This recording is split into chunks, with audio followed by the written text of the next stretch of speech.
Hello everyone, hi, Lavrentia and Elena are here with you. And today we have these nails. Well, they've grown out a bit, yes, it's been a month and a half and they've curled. Some clients have this problem, their nails are so dry that they curl inward a lot. But overall, after wearing them for a month and a half, I think everything went quite well. So let's grab the bit. I'm taking the one with the blue band and a straight edge. The handpiece I use is from Dr. Alex, for those who are asking. And by the way, I have some great news for you because Dr. Alex has an awesome affiliate program. If you're interested, write to me in the comments and I'll help you with the link. Basically, you can recommend these devices and even earn money through your own link. I think that's great. Well, you can see it in action right now. I'm working at 19,000 RPM and I can handle hard coating with ease. It's also perfect for heels, but here we're already finishing up our removal. There will be just a little left to refine the nails with a file and prepare them. And I also wanted to pay a little attention to those nails that have curled a lot. This is what the index finger looks like after removal. And now I'll show you what the removal of the coating from the ring finger will look like. And at first glance, everything looks absolutely fine here. It's smooth, nothing indicated any trouble, but when we start to remove it, we'll find major lifting. Right on the side where the nails had curled. Well, it happens sometimes, and overall, I want to say that this is more or less normal. But here there's one small caveat about the nails themselves. These nails are naturally very thin, very flexible. Moist. The nail plate is moist. But despite all that, when the nail itself grows out, it becomes very dry and brittle, and we see this kind of not very pleasant result, but it's easy to fix, simply by using regular gel, polygel, or dual forms, whatever is more convenient for you. I'm already starting the manicure itself. I'm taking the P06 pusher from Nippon Nippers. It's a classic pusher with a very comfortable anatomical shape. And next, I'll prepare the nails with a nail file. As always, it's on a foam base. This file is 180 grit. I think the shape is called a boat or banana. Let me know in the comments, as I always get confused with this name. Here is my talc. Talc has just become my little mascot because I still have it from the festival. I want to file. You see, there are still stickers here. Because when I perform, I cover up the brand so the audience isn't distracted by brands and can focus on the technique. So in general, they cover it up and it stays. And this particular jar just kind of stuck with me. And honestly, I keep refilling it all the time. It's already old, but somehow it became my favorite. So while I was talking about talc and the nail prep, I already finished the prep with the drill, and now only the trimming step remains. For this, I'll use scissors with a curved tip. This is model S04J. It's easy to apply. On Wildberries, on Ozone, or basically just on the internet, if you search for Nippon Nippers. As you can see, the scissors are sharp. I haven't sharpened them since I bought them, and I've been using them for about a month, maybe the second or third month now. Well, specifically this batch. And as for the leftovers, the tiniest bits after cutting, I always smooth them out with a buffer. And lately I've been preferring this silicone carbide one. Honestly, both the balls and this one work well. It's really just a matter of habit. But I guess I just want some variety. Next, I spray with antiseptic and check for cleanliness. And now I can start prepping the nails for coating. The gel will be lilac, as you might have guessed. I'll definitely apply a primer. And next is the rubber base. In this case, that's what I'll use. It's a classic base, probably a very popular one. Maybe I'm lazy, I don't know. I haven't seen this base before. It works as a foundation for anything, really. In general, it's an absolutely universal product. I apply it in a medium-thin layer without leveling, no drops. Then I cure it for 60 seconds. I assess the extent of the damage. And now we're going to work using the sidewall technique.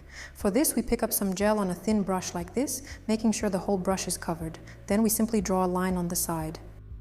At this time, you need to look at the nail plate strictly from above, because our task is to build up the missing parallels, and you can only see them when looking from above. Not from the side, but viewed directly from above.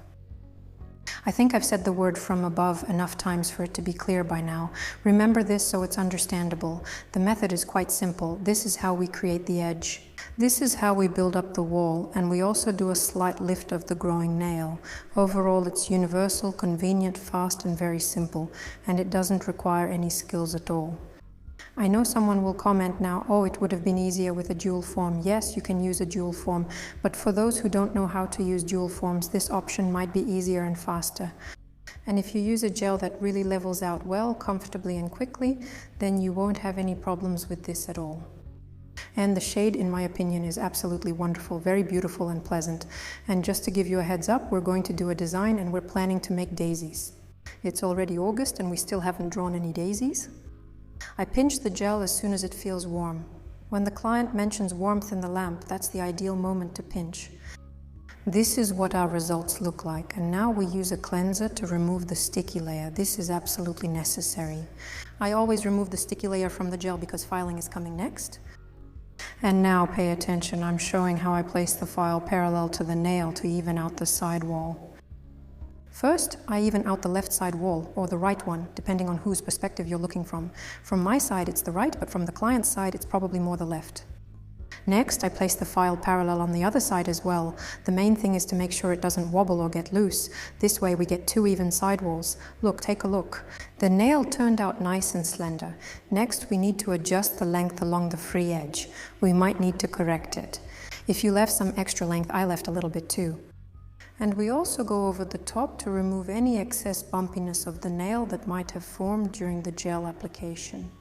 But still, you should try not to create that bumpiness. We don't need it. It's just not in style right now. This is the result we got, but there's still some product left on the tip. So let's take the bit. In my case, I'm using the same one I used for removal. First, I outline the tip and then I remove the excess from the inside. If needed, I finish up with a small carbide bit. Now let's move on to the design. I promised daisies, so take a screenshot of these 2 colors. This one, 068, is really amazing. A very pleasant, warm, sunny yellow shade. Take some white and pick up just a little bit so it's semi-transparent. I want the brush strokes and the texture of the bristles to be visible and a bit messy. And just like this, from the center or towards the center or into the center, whatever is more comfortable for you, whatever feels right, we draw the petals. I'm not trying to make them even or perfectly natural looking.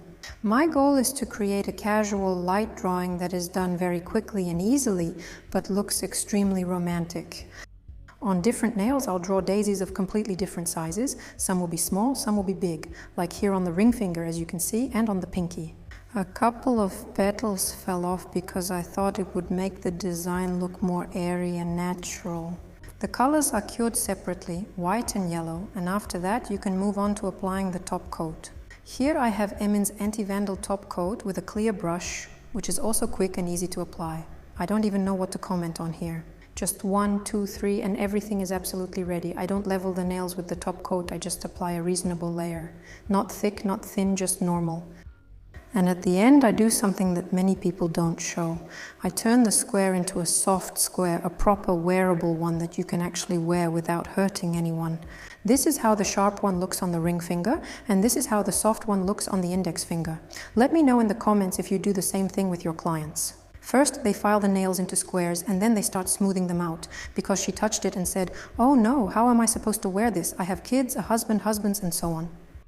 So our squares turned into soft shapes. The nails became totally client-friendly, very delicate, romantic and airy. Just what you need at the end of summer. That's all from me. Thank you and goodbye.